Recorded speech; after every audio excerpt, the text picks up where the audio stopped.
here from JohnPennFitness.com, Acceleration Fitness, and I'm coming at you with episode 29 of your 5 weekly tips to lose weight, gain strength, and get jacked. So today I'm going to be talking to you about how to design the perfect full body lift. And now also I wrote an article on this a while back for Stack.com, and I'll also be including that in the description if you want to see our kind of a written version of it and a template that you can use to write those. All right, so I'm going to go over it just talking wise, but if you want it in writing, I'll include that in the description.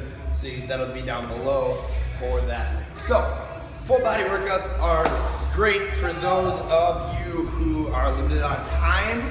Time is a big factor for a lot of people, and full body workouts can be the answer for that because they're quick, they hit everything. Now, you're not going to get is the same results necessarily as an upper-lower split or something similar, but you'll still get a lot out of it. And for beginners, it actually can be a great option just to get into things. 3 to 4, probably 3 workouts per week, maybe 4 if you can get away with it, full body.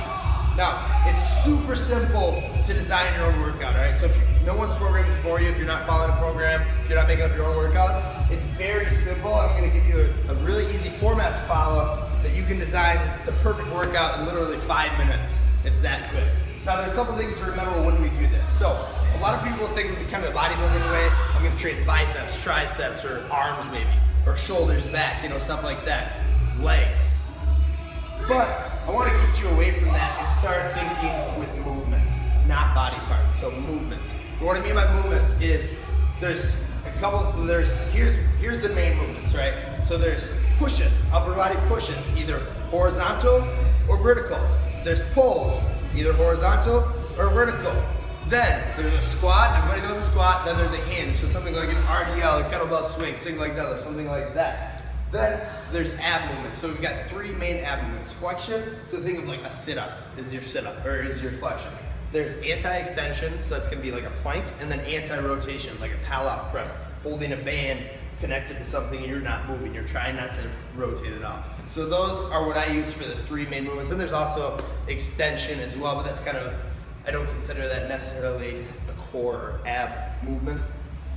But those are the main movements that you're gonna use. Also one more, power movement. So I got it right here, power movement is something explosive, right? So a dumbbell snatch coming from the ground, overhead, a box jump, a broad jump, something explosive, a power clean, a hang clean, something like that. So, I want you to think in movements, not body parts. Now, where it says triceps means 3 exercises. You're going through the 3 for a certain amount of rounds. So you can kind of, for example, here we got push, squat, core. So you give your upper body, the push muscles, quote unquote, a rest while you're squatting and doing your core, right? So those kind of come in handy there. Now, vertical and horizontal, I kind of already got into that. So there's 2 pushes, upper body pushes. There's horizontal, there's vertical, right? 2 pulls, horizontal or vertical, vertical, or chin up or pull up, whichever way you want that. So now we're gonna get into the template. It's very easy to follow. All this means a 1A, 2A. First exercise, second exercise. You only do these 2 first for say 3 to 5 sets, whatever you're doing for that day. Now, first you're gonna start out with the power movement. You always wanna start out with the power movement because it's explosive, it's very taxing, right? So you're gonna need the most energy for that movement. And you're gonna superset it with a core exercise, particularly a flexion exercise. So some kind of sit up, some variation there where you're gonna crunch up, roll those abs up, really hit that front side, the anterior side of the abs. So you're gonna alternate between those for, again, 3 to 6 sets depending on what you're doing. For your power exercises, again, that can be hang, clean, snatch, broad jump, vertical jump, anything like that. And then your core is going to be your flexion-based exercise. So you're gonna do those 2. Resting between sets as well, because this is some rest there for your power movement, but that's not quite enough. On our power movements, we wanna rest a long time. 2 to 3 minutes, I would suggest, depending on what you're doing. If it's very heavy, you wanna rest longer. If it's maybe a vertical jump, you can rest a little bit, or you can get away with resting a little bit less. So those are the first 2. Then from there, after you complete those, get a drink, come on back. You're doing an upper body push. Now you can either pick a horizontal push, say a bench press, or you can pick a vertical push, say an overhead press. It's up to you. Then you're gonna do a squat. So any squat type movement, goblet squat, back squat, front squat, overhead squat, something of that nature. Then another core exercise, but this time we're gonna go with anti-extension. So again, a plank, something where you're fighting this, right? So if you're in a plank here, forearm plank, you're fighting your hips dropping and that lower back sagging, right? So you gotta put it here, everything's tight, resisting the extension, anti-extension. So on this one, you can go higher rep because you're out of that power movement. So now you're going more to the hypertrophy and maybe a little strength as well. So if you're going for strength, stay a little bit lower. But if you're going to hypertrophy, so building muscle mass, stay higher in that 8 to even 15 range. So upper body push, vertical or horizontal, squat, anti-extension. So some kind of plank, walk out, roll out, something of that nature. Then do that for 2 to 3 to 5 sets depending on how much time you have.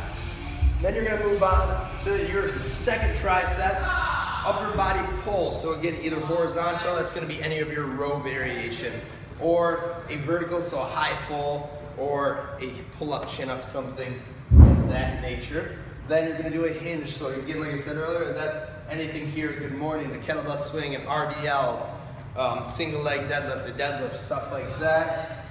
That can be used as your hinge.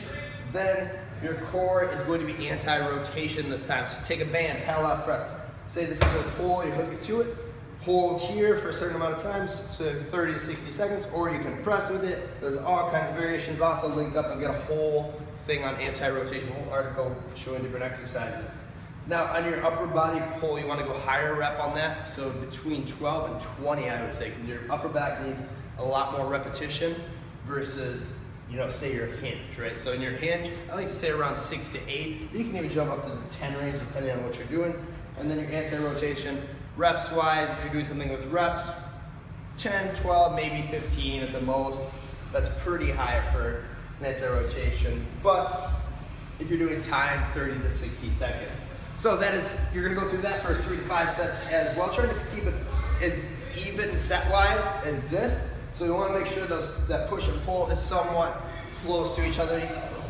You may be able to get away with more pulls. That might actually be beneficial to some, but keep it relatively the same so you don't develop any imbalances there.